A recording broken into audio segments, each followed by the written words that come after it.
அனைவருக்கும் வணக்கம். சற்று முன்பு தமிழக அரசு இன்று வெளியிட்டுள்ள 7 முக்கியமான அறிவிப்புகள் என்னென்ன என்பதை பற்றி தான் நம்ம இந்த வீடியோவில் டீட்டெயிலாக பார்க்க போகிறோம். ஸோ முடிந்த அளவுக்கு இந்த வீடியோவை ஸ்கிப் பண்ணாமல் முழுமையாக பாருங்கள். இந்த வீடியோக்குள்ளே போகிறதுக்கு முன்னாடி இந்த வீடியோக்கு ஒரு லைக் பட்டனை ப்ரெஸ் பண்ணிடுங்க. நீங்கள் இது வரைக்கும் என்னோட சேனலை சப்ஸ்கிரைப் பண்ணாமல் இருந்தீங்கன்னா மறக்காமல் சப்ஸ்கிரைப் பண்ணிக்கோங்க. கூடவே அந்த பெல் சிம்லையும் மறக்காமல் கிளிக் பண்ணிக்கோங்க. சரி, வாங்க இப்போ நாம் வீடியோக்குள்ளே போகலாம். முதல் அறிவிப்பு: தமிழகத்தில் உள்ள மாணவர்களை அரசு பள்ளிகளை நோக்கி ஈர்க்கும் வகையில் 2025-26 கல்வி ஆண்டிற்கான மாணவர் சேர்க்கையானது மார்ச் 1 முதல் தொடங்க வேண்டும் என்று பள்ளிக் கல்வித்துறை அனைத்து தலைமை ஆசிரியர்களுக்கும் உத்தரவிட்டுள்ளது. 5 வயது பூர்த்தியடைந்த மற்றும் பள்ளி குழந்தைகள் அனைவரையுமே அரசு பள்ளிகளில் சேர்ப்பதற்கு நடவடிக்கை எடுக்க வேண்டும் என்றும் அதில் உத்தரவிடப்பட்டுள்ளது.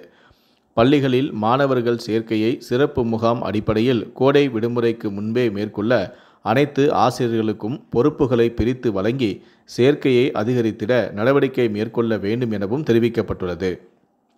இரண்டாவது அறிவிப்பு: பயிர் காப்பீடு செய்த விவசாயிகளுக்கான காப்பீடு தொகை இம்மாத இறுதிக்குள் வரவு வைக்கப்படும் என அமைச்சரான MRK பன்னீர்செல்வம் தெரிவித்துள்ளார்.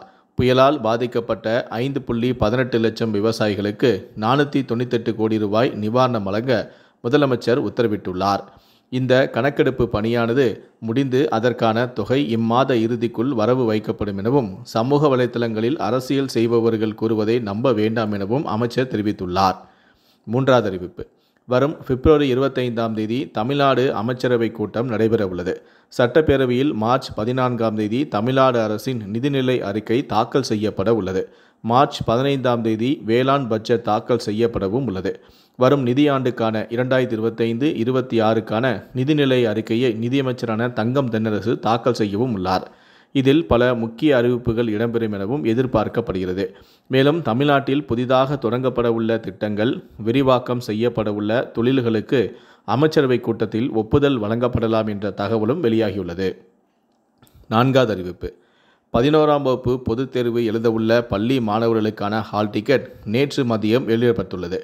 தமிழக பள்ளிக்கல்வி பாடத்திட்டத்தில் 11ஆம் வகுப்பு பயிலும் மாணவர்களுக்கான பொதுத் தேர்வு மார்ச் 5 முதல் 27 வரை நடைபெற உள்ளது. இந்த தேர்வை 3,89,423 மாணவர்களும், 4,28,946 மாணவிகளும், 4,755 தனி தேர்வர்களும், 137 கைதிகள் என மொத்தம் 8,23,261 பேர் எழுத உள்ளனர். இதில் தனி தேர்வர்களுக்கான ஹால் டிக்கெட் கடந்த 14 வெளியிடப்பட்டது. பள்ளிகளின் தலைமை ஆசிரியர்கள் தேர்வுத்துறையின் www.tge.tn.government.in என்ற கூடிய வலைத்தளத்திற்கு சென்று மாணவர்களின் ஹால் டிக்கெட்டுகளை பதிவிறக்கம் செய்து கொள்ள வேண்டும் எனவும், அதில் மாணவர்கள் விவரங்கள் சரியாக இருக்கிறதா என்பதையும் உறுதி செய்த பின்னர் அவற்றை விநியோகம் செய்ய வேண்டும் எனவும், திருத்தங்கள் இருப்பின் அந்த விவரங்களை மாவட்ட தேர்வுத்துறை அலுவலகங்களில் தெரிவிக்க வேண்டும் எனவும் தேர்வுத்துறை தெரிவித்துள்ளது. ஐந்தாவது அறிவிப்பு: வேளச்சேரி பரங்கிமலை இடையே ஜூன் மாதம் முதல் பறக்கும் ரயில் சேவை தொடங்கும் என தெற்கு ரயில்வே தெரிவித்துள்ளது. 2008 495 கோடியில் வேளச்சேரி முதல் பரங்கிமலை வரை 5 கிலோமீட்டர் தூரத்திற்கு ரயில் பாதை அமைக்கும் பணி தொடங்கியது. 4.5 கிலோமீட்டர் தூரத்திற்கு 167 தூண்களுடன் ரயில் பாதை அமைக்கப்பட்டது. ஆதம்பாக்கம் தில்லை கங்காநகர் பகுதியில் நிலம் கையகப்படுத்துவதில் ஏற்பட்ட தாமதத்தால் இந்த திட்டமானது தாமதமானது. நீதிமன்றம் மூலம் பிரச்சினைக்கு தீர்வு காணப்பட்டதை அடுத்து பறக்கும் ரயில் பால பணிகள் 70% நிறைவடைந்துள்ளன. ஆறாவது அறிவிப்பு: தமிழ்நாட்டில் மலையேற்ற சுற்றுலாவுக்கு ஏப்ரல் 15 வரை வனத்துறை தடை விதித்துள்ளது. மலைகள், வனங்களில் அனுமதிக்கப்பட்ட இடங்களில் மலையேற்றம் செய்யும் திட்டத்தை தமிழ்நாடு அரசு கடந்த ஆண்டு தொடங்கியது. trektamilnadu.com என்ற இணையதளத்தில் பதிவு செய்து ட்ரெக்கிங் எனப்படும் மலையேற்றம் செய்யலாம்.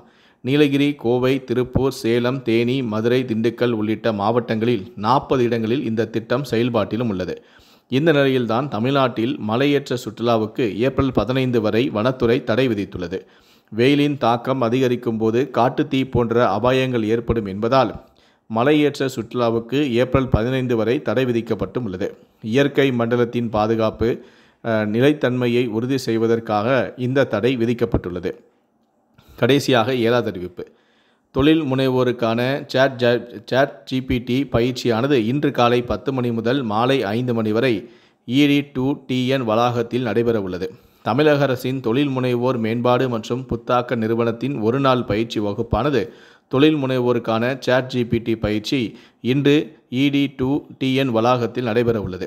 தொழில் முனைவோர், சிறு மற்றும் நடுத்தர வணிக உரிமையாளர்கள் மற்றும் ஸ்டார்ட் அப் நிறுவனங்களும் ChatGPTயை பயன்படுத்தி வணிக செயல்பாடுகளை எளிமைப்படுத்துவதும் திறன் மேம்படுத்தவும் செலவுகளை குறைக்கவும் உதவும் இந்த தகவல் மற்றும் நடைமுறை பயிற்சிகளை இந்த பயிற்சி வகுப்பு உங்களுக்கு வழங்கும்.